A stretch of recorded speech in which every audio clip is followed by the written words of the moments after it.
Good evening, everyone, and welcome to the Brian Crombie Radio Hour on Saga 960. I've got a really interesting lady to introduce you tonight. Linda Sztanko is her name, and she is a globally recognized networking expert. She's the co-founder of the network at Mastermind City, and she's a seasoned professional with over 2 decades of experience in networking and specializing in empowering organizations and entrepreneurs. Her proven blueprint and strategic guidance drives increased referrals and bottom line profits. She's a captivating speaker. She shares her personal journey. She offers valuable insights on networking strategies, confidence building, and navigating life changes, leaving a lasting impression on her audience. Her website is dothenetwork.com. Linda, welcome to our show. Thank you so much for having me. I appreciate the invite. So why is networking so important in life? Oh, goodness. Well, I say this all the time. I guess I should actually trademark this, I think. But all business starts with a conversation. So if you are not meeting people, if you are not getting out there and you're actually connecting with people, you take a chance on people just finding you to buy. I mean, if you think about when you go into even, let's say, furniture shopping, you walk into a furniture store. Who do you typically buy from?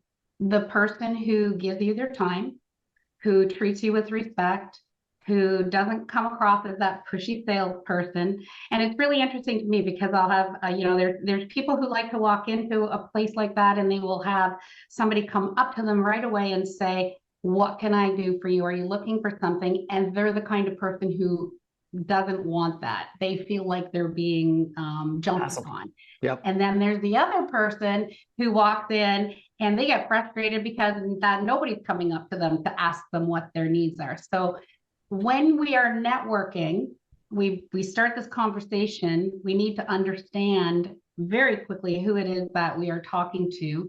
And that's what starts the whole thing, is a conversation. How can I help you? What do you do? Hi, my name is Linda. If you don't have that first connected piece, where are they going to find your business? Other than taking a chance and buying it online. Is networking only important for salespeople? No, not at all. I think it applies for everybody. It applies for anybody in life. When you connect with people, networking, you can do it socially and you can do it professionally. And I think that the more practice that you get doing it, the better you get doing it, the better you become with it. And the more people gravitate to you because they get to learn who you are as a person, what your integrity is like, how you, not just with business in sense of serving your customers and how you support them, but how you engage with people just on an everyday basis. I think it's really important that people, they are who they are in whatever circumstance they're in. I don't believe that you have, that you should change who you are depending on the conversation that you're having with somebody. I think authenticity goes a long way. I think authenticity is important. I agree with you. But, I used to go to a bunch of networking events, I guess, before COVID, and maybe we come back to sort of COVID and how that's changed things. But yeah, I used to go to these events and I'd find, one of 2 types of people, and probably a lot more than that, but 2 different types of people. The people that would go to an event and just hang out all night long with the people they know. And they'd be off in a corner or a table or wherever, and they never spoke to anyone else. And then other people that were working the room like crazy, and collecting business cards, but it seemed like all they were doing was collecting business cards, that they weren't having an authentic, actual relationship, conversation with anybody. So what do you do when you're at a networking event? How do you not be one of those 2 different types of people? Well, it really depends on what you're looking for in your networking needs. There are different kinds of groups out there, and depends on what your goals are. If it's for business, and I'm going to keep this more to the business side, but if it's for business, first of all, you need to know what it is what's your intention with your networking. There are people who love the speed networking, that business card shuffle. Let's just get as many business cards into our hands as we can. I am not that person. That's not how I ran my networking events, and I still don't. I'm more let's build the relationship. Now, if you find yourself in one of either of those 2, the best of both worlds is when you have one where people are having conversations around the room, but they're also talking about business. When you find yourself in a place where it's like one that you're not really comfortable with, again, it's about what's your intention, knowing what kind of networking event you are going to, and then having those exit strategies, or being able to work the room in the sense that you can immerse yourself into a conversation where there is that group and sort of redirect the conversation. So it becomes more about what the intention is that you have. It's not difficult to change the strategy of somebody else if you know how to engage them into the right type of conversation that you are looking for. When I first started networking way back when, I didn't even know that the word was called networking. I kind of accidentally fell into a business. My background is GM. I worked at GM. I was an assembly line worker for 27 and a half years. I needed a plan B. There's a big, long story behind that, but I needed a plan B. I was in a network marketing company at the time because I was sick. It's one of those stories that I had an illness. Somebody told me about a product. I got into it kicking and screaming because I have family who are all white coats. Let's just say that. A lot of scientists, a lot of pharmacists, nurses, doctors, and so on. So anything that was outside the scope of allopathic medicine, it was sort of taboo in my family. Right. So reluctantly, I got onto this. The next thing I knew, I was getting checks. And the next thing I knew, I earned a cruise, which I had no clue about. I got a phone call. Hi, Linda. You're the first Canadian to earn a cruise. And I was like, what cruise? You want an incentive. What's an incentive? Who am I speaking to? Oh, this is your upline. Well, what's an upline? I honestly thought it was one of those Florida scams that were coming my way. You want a trip to a Disney cruise, and then it's going to cost you $5,000. So I was really ready to hang up. Just then the industry and GM started changing, and I thought, well, if I can make money not knowing what I'm doing, maybe I can see what can happen if I do know what I'm doing. So I knew that I needed to, number one, I needed to get over my shyness because I was extremely shy. I had no self-esteem whatsoever. I was that person, if you would have said hello to me 20 some odd years ago, 25, 26 years ago, I actually would have teared up because Really? I didn't feel I had enough self-worth for somebody to say hello to. So number one, I knew I needed to get over that. Number two, I had no business background. So I knew I needed to learn about what is business. So I ended up going to a conference in Florida, of all places. It was called Extreme Business Makeovers. I thought I was going to walk in a room and learn how to do business. I did learn about business, but my perception of what I was walking into was very different from what I experienced. Here's a GM girl, kind of frumpy, jeans, t-shirt, no makeup, no hairstyle, and I walked into 500-600 suits. There were a lot of names there that I could say, but I won't because back then they meant nothing to me. I did not know the scale of the people I was in the room with, and what came in was fight or flight. So here was a business opportunity for me to learn. So people were networking, people were conversing. What was I going to do? Was I going to leave because it didn't fit the intention what was in my head when I was going? I decided to stay. I decided to learn. I stepped outside my comfort zone, and I took those steps to learn what networking was about, what building a business was about. But I still had to do the work. How was I going to do it? So when I got back, I had invited a lady for tea. This is how it all started for me. I invited a lady for tea. She was interested in knowing about what I did. She wanted to bring a couple friends. She wanted to bring a couple more friends. They wanted to bring a couple more friends. And then the panic set in. And I wasn't sure how I was going to handle this. I am not the type of person, even though I can, but back then for sure, I didn't like being in the limelight, let's say. I didn't want to be the center of attention. So I thought, well, if I just set up some sort of a luncheon where whoever wanted to come, let's all just talk about our business. I didn't want it to be about what do I do? I wanted it to be a conversation. And I had 38 people show up for that lunch, and that's how Power Lunch Network started. That was my company way back when. And I learned that people didn't really know how to network, including myself. Right. I was that business card shuffle. And I had to figure out what it was that people wanted.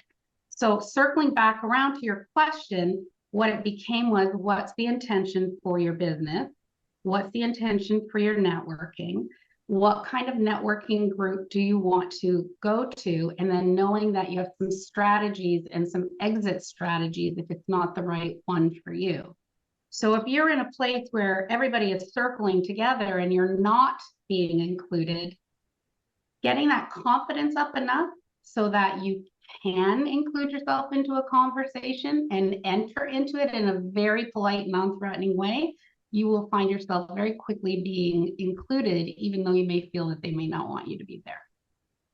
We're chatting today about networking, about building businesses with a networking expert that runs something called the Mastermind City, Linda Sztanko. We're going to take a break for some messages and be back with Linda in just 2 minutes. Stay with us, everybody.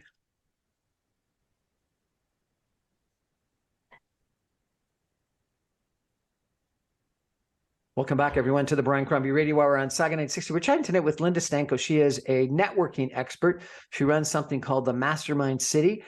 She is convinced that to build businesses, we have to have conversations, which is kind of interesting. I used to work for a guy by the name of Jim Pattison, who ran a $9 billion company, 100% owned by himself. And he would often say, Linda, people buy from people, Brian. So you got to make sure that you're a nice person to deal with. And he was, I think, completely right in that regard. Linda, what is the Mastermind City? So Mastermind City was co-founded by two women. I am the co-founder of another division of it. So Mastermind City is a city of masterminds is what we call it. Most people's perception of a mastermind is sitting around that table and having that conversation and supporting each other and helping each other where they might need, I'm struggling with this and that conversation feel of support. Our masterminds are mastermind courses. So these are strategic programs.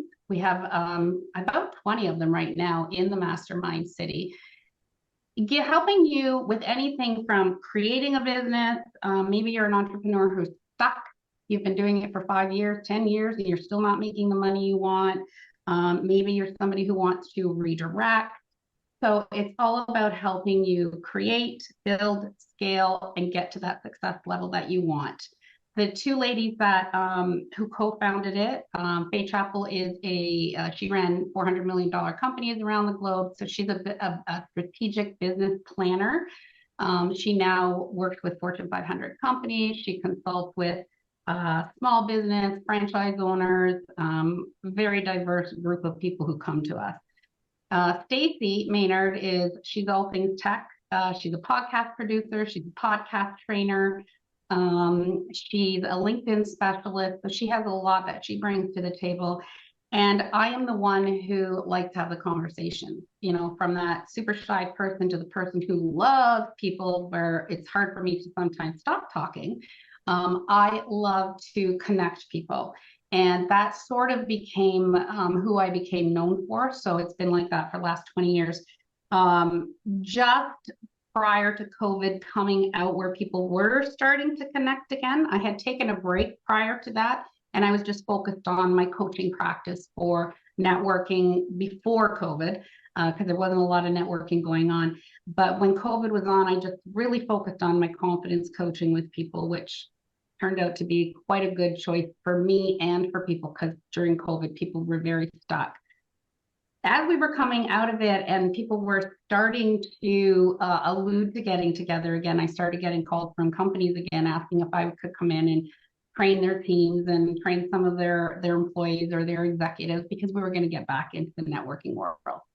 And I had called Faye and I had sort of joked about it. It's like, oh, I guess, I'm getting back into this. And she said, great, then you're ready. And I said, ready for what? She said, we want to add a division to Mastermind City. And we'd like you to help co-find or become a co-founder of the network at Mastermind City. So that's the division that I run. So I do online networking every week. We are building what we call clubhouses. People might know them as chapters across Canada and the US. And we are starting to get a little feelers out from Europe where they're local clubhouses, because people like the best of both worlds. They want to be able to connect with people that they can't geographically or distantly get to, but they also want to connect with people locally and have that really in-person connection. So that's what we do. We provide training, we provide weekly coaching. It's an all-in-one package. It's a phenomenal thing, and it's been very, very well received. Give me a sense of, if I came to one of your coaching sessions, what you would tell me. What would Well, you coach the me about? coaching sessions are set up as so it's a weekly one, and it's coaching, Q&A, and hot seats. Typically, that would be Faye and Stacy, because they are more business focused. I'm the connector. So I am not a business professional in the sense of a business coach. So I typically don't come in unless they're asking a networking question. But they can ask anything. They might be working on a module that they're stuck on. They might be further ahead than other people going through the modules in the program. And they might say, you know what, I really need to get my signature message right. For some reason, I'm just not hitting the mark. I think I'm not getting my message through properly. I'm not being able to target and get the results that I'm looking for. Faye and Stacey are right there to answer those questions, to give the advice, to give the strategies, to give the tools. So it's Q&A, coaching, and hot seats all rolled into one, and that is a weekly live on Zoom that we do. Really, that sounds fascinating. And yeah, it is. And your it's very confidence, interesting. your confidence coaching. Tell me, yes, what did you teach people to increase their confidence? Well, I had different people come to me. I decided to really niche into the confidence piece of it, because that was the common thread when I was coaching people on networking and how to follow up and how to build strategies around networking. When I sort of burnt out for a while, because I was running power lunch networks all across Southern Ontario, and I was doing it on my own. So I was kind of burnt out and I needed to take a break. The question I had to ask myself is, what is the biggest pain point that anybody that I networked with? What was the problem?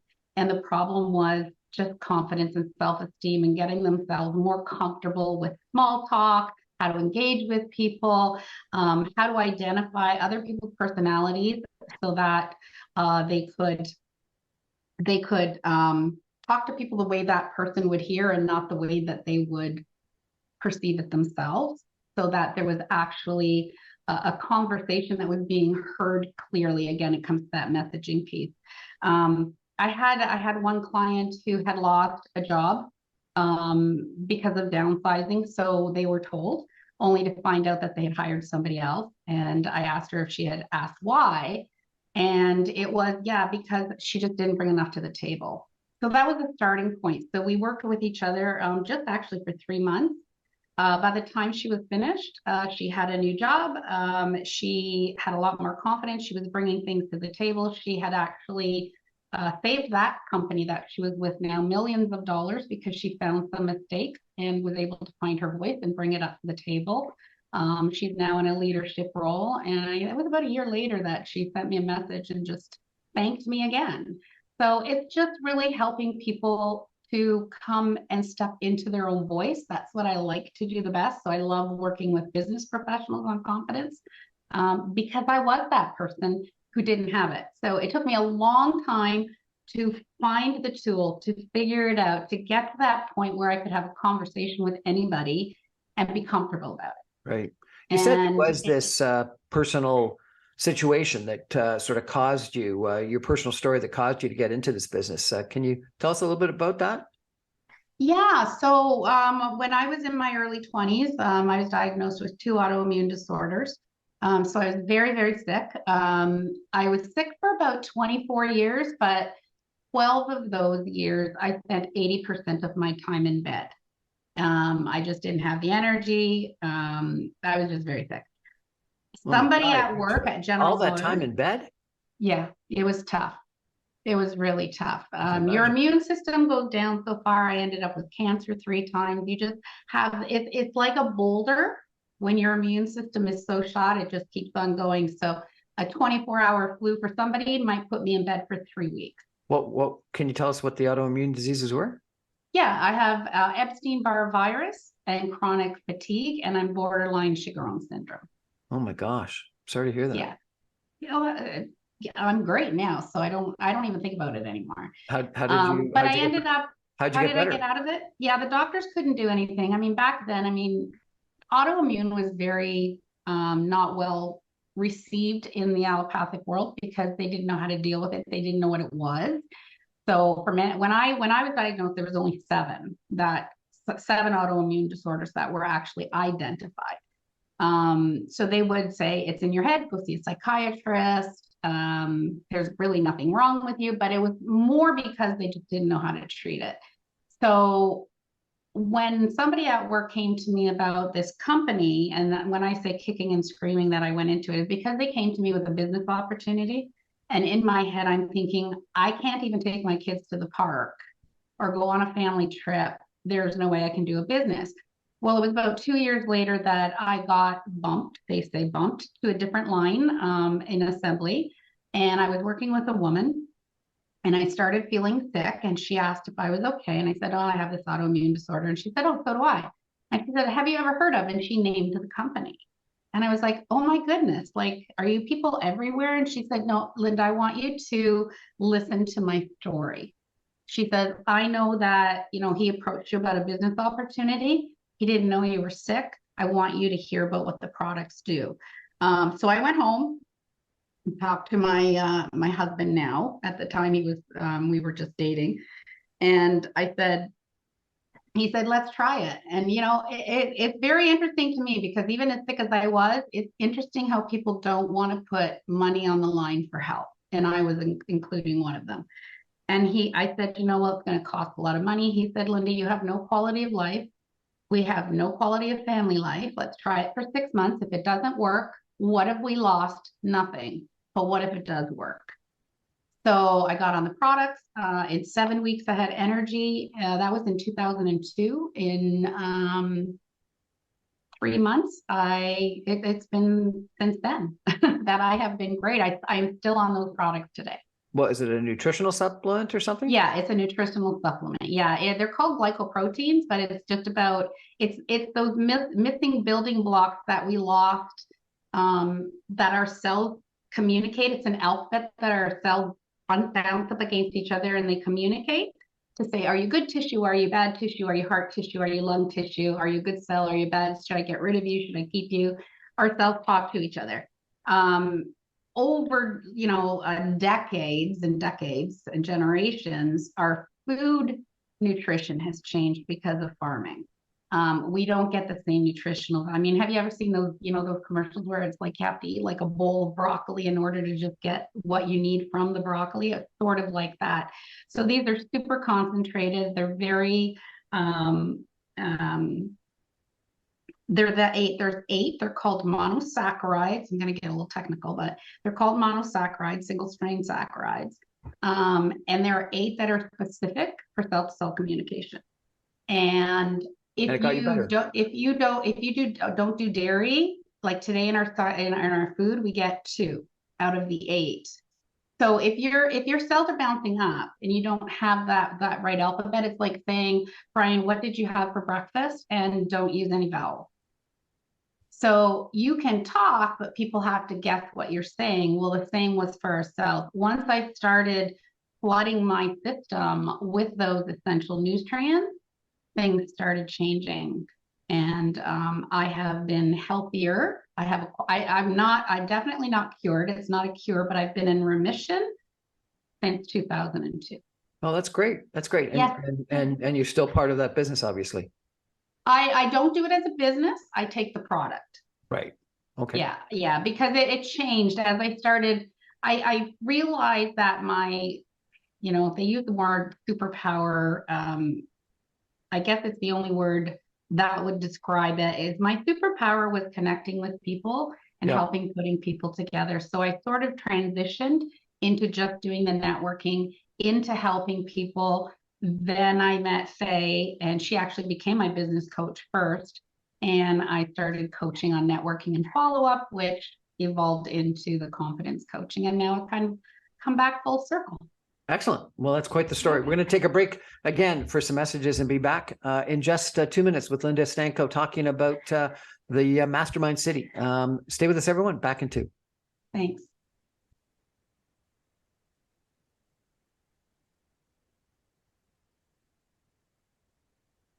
Welcome back, everyone, to the Brian Crombie Radio Hour on Saga 960. My guest tonight is Linda Sztanko. She is a networking expert, a confidence expert, and she runs something called it's the division of the Mastermind City, and the division is what? The network.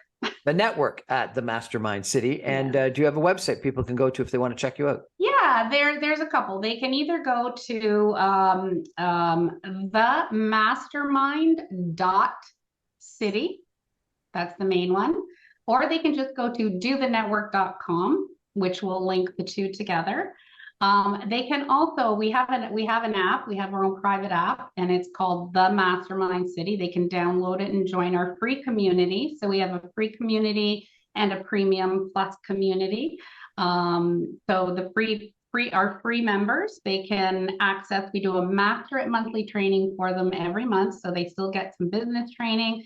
They can come to the online pieces of our networking. We have a book club where we do summaries and we do action classes on it. So there's a lot of different things that they can tap into there.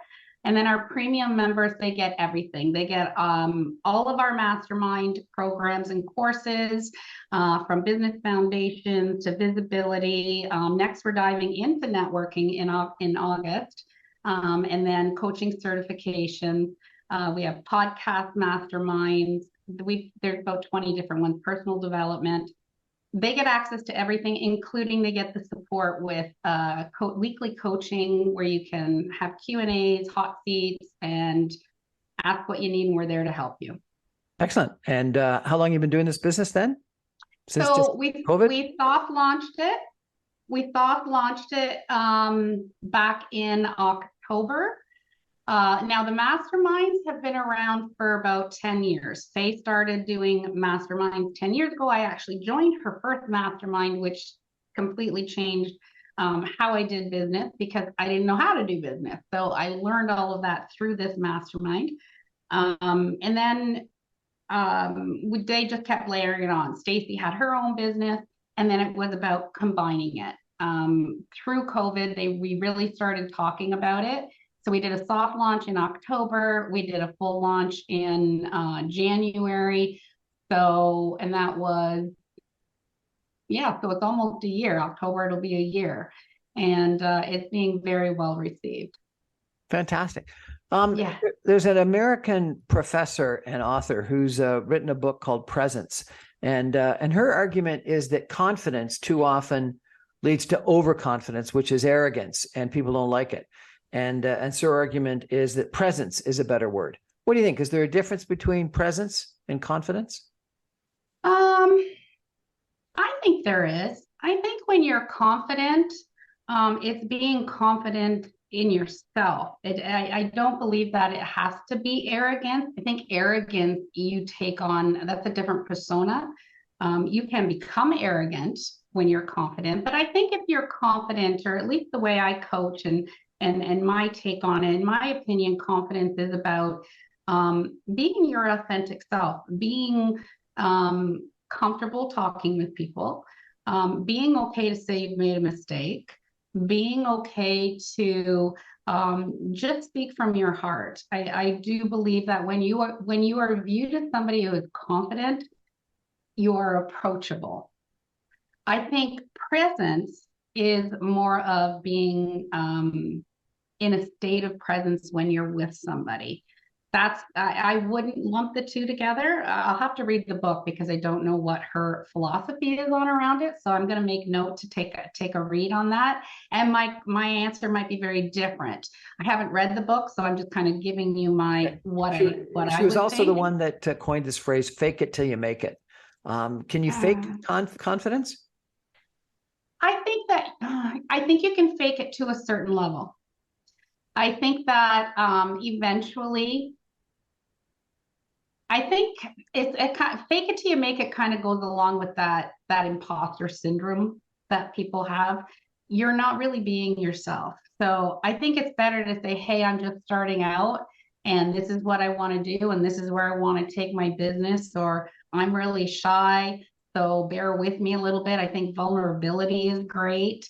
I think if you fake it all the time, eventually you aren't going to be authentic anymore, because if you're doing it too much, I think you might start to believe that yourself.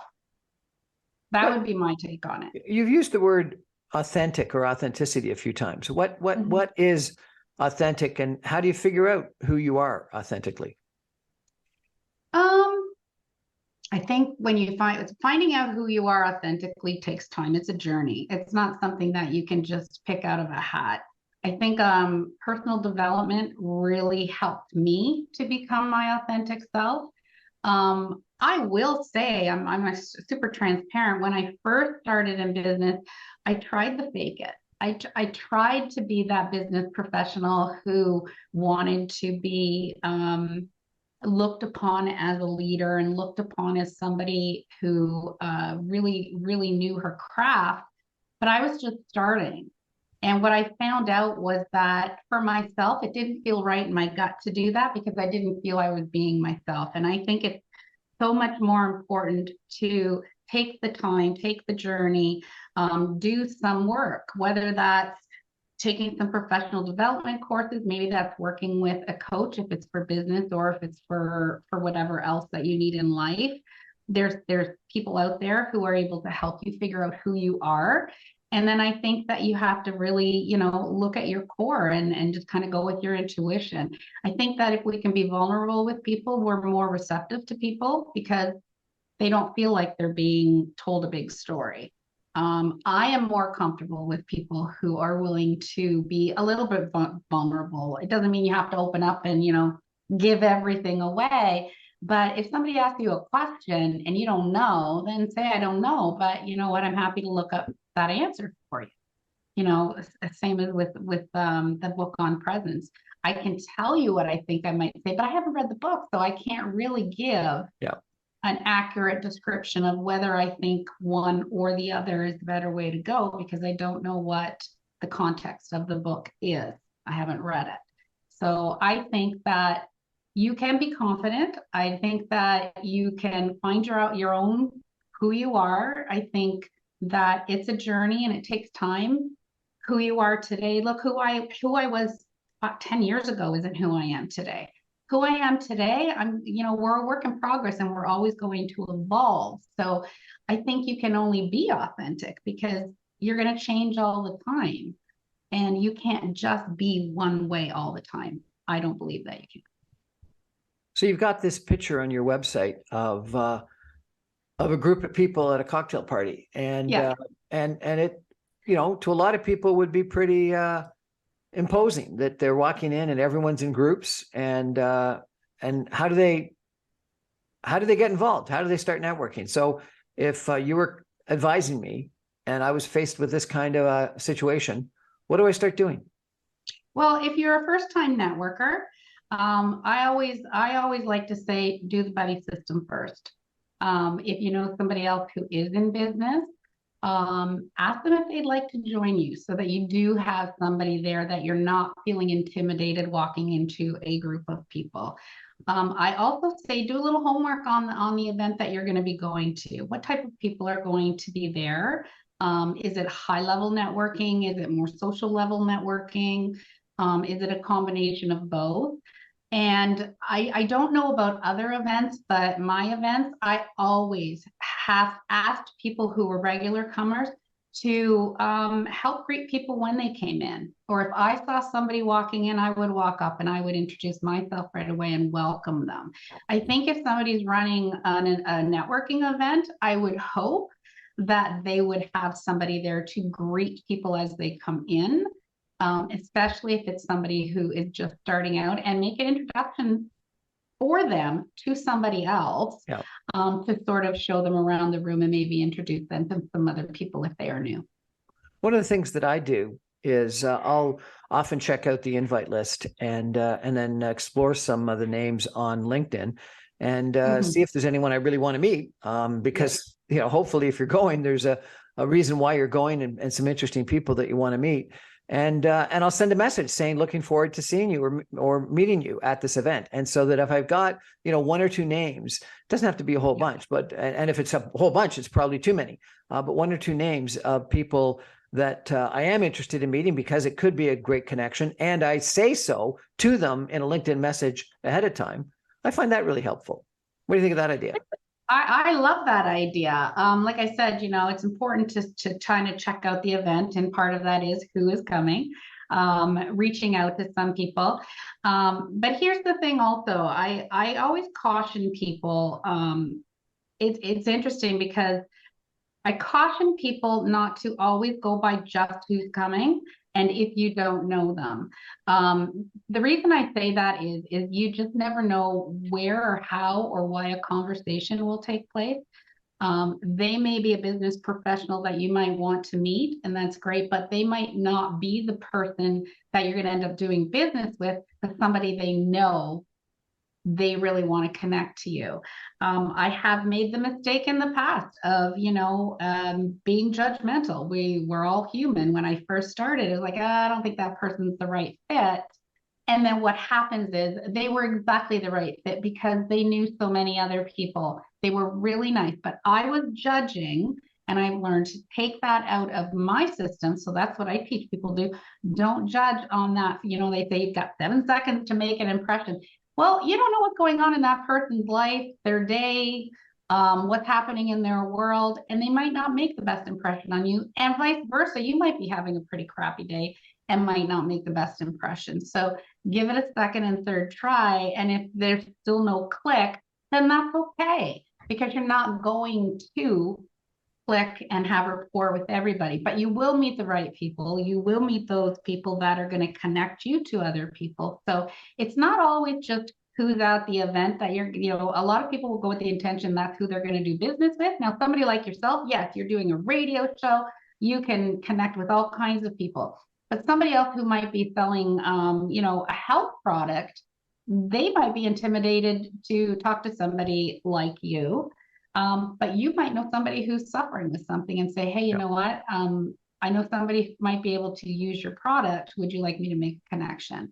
So I took that out of the equation a very long time ago. And I find that there's always somebody that you're going to connect with, whether 5 people show up or 500 people show up.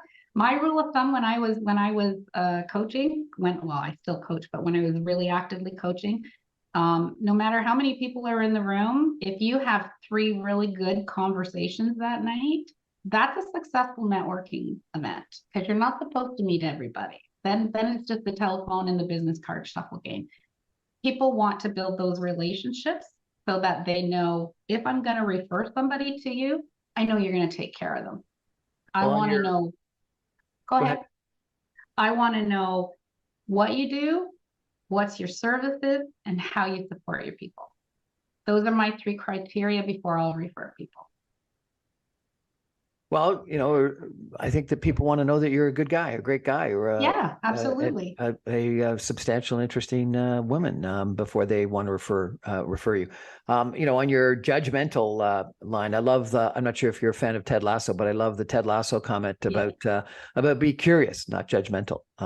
Be curious and not judgmental. Yeah, I interviewed this one incredibly good networker who said that networking, the word ends up suggesting that you're caught up in a net, and so therefore it's actually, well, maybe an accurate word. It's got the wrong connotation. And she said that her attitude when she goes to networking events is, who's my friend of the day? And if you actually meet people that could be friends, you have a different attitude of the kind of authentic relationship you want to establish with people, and I kind of like that.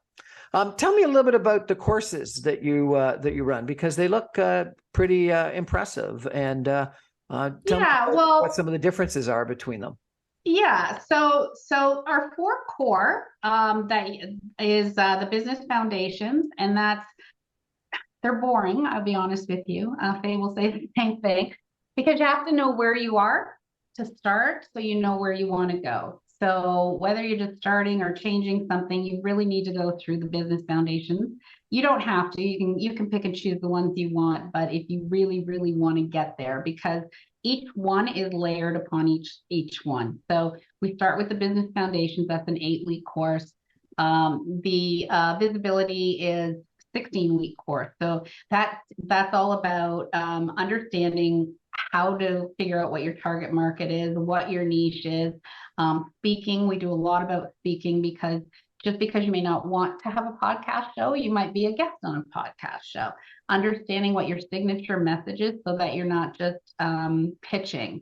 I'm a huge believer in ditching the pitch. I think just say what you do, say who you are, because in my opinion, a pitch just sounds like a pitch. Salesy. And right away the walls go up, right? People, if they feel that you're pitching, the walls go up and they're no longer hearing you. All they're doing is saying, oh, okay, what's this going to cost me? When are they going to get to this sale thing? So ditch the pitch. What is a signature message? Signature message is really a deep dive into understanding and being able to convey what you do and who you help in a very short, concise, but in a non-sales way. We've had people who have they've come onto the coaching pieces and say, I'm really struggling with this. And it's just a drill down and a drill down and a drill down, and we'll work with them. And the next thing you know, they've got a very, very short and concise thing, because so many of us do so many things today. And people seem to have the impression, many people do, that they need to get it all out there. So I do this, and I do this, and I do this, and I do this, and I do this, and I do this, and I do this, and nobody's listening anymore. You want to be able to concise it down into one umbrella so that they understand what you do, they understand who you help. And when even asking people who do you help, most people say, well, I can help anybody. I can work with anybody. Well, no. You can, but that's not who your target is. Your target's not everybody. You will market to different groups of people, but everybody is not your target. Become the expert and niche down into 1 or 2 areas first where you get really well known. I mean, you don't turn down business because you can help other people, but you want to be known as that go-to person when it comes to your business and what you can do for them. The other piece, so that's about the signature messages. I had this really one. Apologies for interrupting. I had this one person I interviewed about networking who said, don't always be asking for what they can do for you. Offer what you can do for them, and establish that reciprocal relationship, and do the nice thing, the kind thing first of all, and then you'll expect and get a lot more in return. And so their suggestion was, don't go and do the pitch. Go and say something like, how can I help you? What could I do to help you business? Is there anyone here that you'd like to meet that I can introduce you to? And then when you're doing something for someone else, and it may not be that specific person that actually is the reciprocal relationship, but by doing that, you end up creating a situation where they'll end up giving back. What do you think of that? I agree 100%. That's how I teach my clients. That's how I run my networking events. We typically have we do some breakout rooms, but we also have a conversation around some different things. And we always say, who do you need to meet this week? Let's keep our ears open. Let's have a conversation. I like to have conversations because even if it's not about business, you get to understand who that person is at their core, which allows you to want to send them because you know that they help those people. I think it's great to always ask, if I was going to send somebody to you, if you're at a networking event and you have a bit of a conversation and they've told a little bit, I'm a big believer in adding value for nothing. Just give them value. And value for them is, look, is there anybody particular that you're looking for right now? Because it changes. It's not always the same. So I always like to add that, who are you looking for right now that I can keep my ears open for you? specifically on one of our on yesterday or Friday on our online, I'd asked that question to the group, and one girl she said, I'm specifically looking for people in Alberta and in New Brunswick. I have tons of people in Ontario, but I'm really branching out into that area in her field. So, okay, everybody here, keep your ears open. Who do you know in Alberta and in New Brunswick who might be interested in this kind of either a job position or for the service industry of what she does? I think you have to be very specific when you leave things too open. People get confused, and what happens? Confused people don't buy, they don't help, they don't offer, and that's why that signature message is so important, to be clear and concise. I agree. So yes, add value, add value, add value, and that is one of our mottos at Mastermind City: is add value. We're chatting tonight. Don't live in that scarcity world that if you're going to add value, you're taking stuff away from your business, because you're not. If somebody can give you a little piece of help when you're at a networking event and they say, well, I'm really stuck on this, you don't say, oh, well, here, take my services and I can help you with that. Give them a little bit of advice right then and there. That starts the relationship building. If this person is willing to be helpful to me right now, what would it be like if somebody I knew needed her services or his services, or I needed their services? How much deeper could it go? Just add value in somebody's life. Add value in somebody's life. Sounds like a good principle to me. We're chatting tonight with Linda Sztanko of the network at the Mastermind City. We're going to take a break, final break for some messages, and be back with some concluding comments in just 2 minutes. Stay with us, everybody.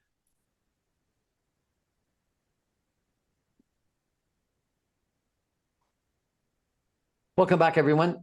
We're chatting tonight with Linda Sztanko. She is the co-founder of something called The Network at the Mastermind City. And she's got a bunch of courses online. And you've got an interesting course that you're doing Thursday, I guess, on summer networking. What's the key to summer networking? Oh, the key to summer networking is just because it's holiday time and you're taking vacation, your business doesn't. And what happens is a lot of people, they slack off a little bit more during the summertime, which understandably the weather is beautiful and so on and so forth. But the key is that you can network anywhere. It doesn't have to be a formal networking event. It can just come up in a conversation. You might be at somebody's barbecue. For instance, I was at a get together the other night. And I met some lovely women, and we just started talking, and eventually the conversation came around to business, what they did and what they enjoyed, and nobody sold each other. We just talked about what we did. So that's networking. The other piece is, create some of your own. Invite some of the people that you have met through networking. Maybe have them over. Maybe set something up at a park somewhere and do an afternoon barbecue. There are all kinds of ways to really grow your business in the summer. I always thought when I first started in networking, I actually hesitated about doing stuff in the summer because I thought everybody would be so busy. I will tell you, Brian, those were some of my biggest events. I rarely had less than 100 people to a dinner when I was doing weekly summer networking events. People are more relaxed and they're actually more apt to come out. Somebody's home with the kids, so they can actually have the time to come out because the other spouse might be home. You might be on a vacation. Well, guess what? If you're vacationing, there are other people who are in business, entrepreneurs who might be vacationing in the same areas as you are. And again, when you're having those casual conversations, it will typically turn at some point to, so what do you do for a living? Well, you know what? That's just having a conversation. I think you're right. Those casual conversations are key. And I think they're easier almost to have during the summertime at summertime networking events, because I think too often in the typical business world winter events, the very first question is like, what do you do? And we are so much more than just what our paycheck is and or what our business is. And I think in the summertime, the most logical first question is, are you going on any trips? Yeah. Are you doing anything fun for your vacation? Where are you going? And when you start finding out that someone's going to do a scuba training course or is going to go canoe tripping in Northern Ontario or is off to Europe, you end up having, I think, a more authentic conversation. And then, yes, you'll end up in the conversation about, well, you know, what do you do when you're not having fun? But it allows you to get to know the person. And I think it's far more natural. And too bad we don't do it, you know, all year long, where we get to know the person rather than just what they do. And so I think that it is actually really helpful to go to summer networking events and ask people if they're taking any fun trips. Yeah, well, you know, it's interesting that you say that, Brian, because things are shifting a lot in the networking world. I mean, it used to be that it was right away, what do you do? Now, depending on what networking events or groups you go to or belong to, that might be their business model still today. But more people are starting to shift away from that. And we're becoming more human to human instead of business card to business card. And I think that, yeah, people are more relaxed in the summer. And I always like to start, even if I'm going to a formal networking event, instead of saying, so what do you do? It's, oh, so tell me a little bit about yourself. It takes the tone down. It takes that pitch away. Because when you ask somebody, especially when somebody is first starting in networking, or they've been trained by a company that you have to like verbally, you know, that verbal diarrhea on somebody to get everything out to them, it's a turnoff for people. So tell me a little bit about yourself. Could mean anything. Could be about your family, could be about your business. Oh, so what was so interesting about this company that you decided to join up with them? Learn about them. When people, okay, so what's that saying by Maya Angelou? People will never forget. People will never remember who you are, but they will always remember what you said. So a little tidbit for your audience, for those who still use business cards. I still use business cards. I haven't quite embraced the whole, you know, tech world of it. It's not really me. Put your picture on your business card, because when you are at an event that is maybe a little bit bigger and you are collecting a few more business cards, again, people aren't going, you don't have your picture on that card, they're going to look and go, who was this? And they can't remember, but they'll never forget the face of the person they had a great conversation with, especially if you keep the conversation about them. People love to talk about themselves. Let them talk about themselves. Get to know them, and they will remember you from that picture on the business card. Oh, I remember this lady. I had a great conversation with her. And then they will typically reach out to you and say, hey, it was so nice to meet you at this event. I had a great conversation with you. I would love to get to know you more. Can we set up a coffee chat? Linda Sztanko, dothenetwork.com. Thanks so much for joining us. I really appreciate it. I guess the key to what you've just talked about is have great conversations. Don't just be transactional and get a business card. Have a great conversation. Everything in life starts with the conversation. Everything in life starts with a conversation with a real person. Thank you very much, Linda. That's our show for tonight, everybody. Thanks so much for joining us. I'll remind you, I'm on every Monday through Friday at 6 o'clock on 960 AM. You can stream me online, even from Niagara, at www.saga960am.ca. All my podcasts and video casts are available on my website, briancrombie.com. All my podcasts are on Audible, SoundCloud, Speakeasy, and Apple. And all my videos are on Facebook, YouTube, LinkedIn, and Instagram. Thanks, everybody. Have a great weekend. Thanks so much, Brian.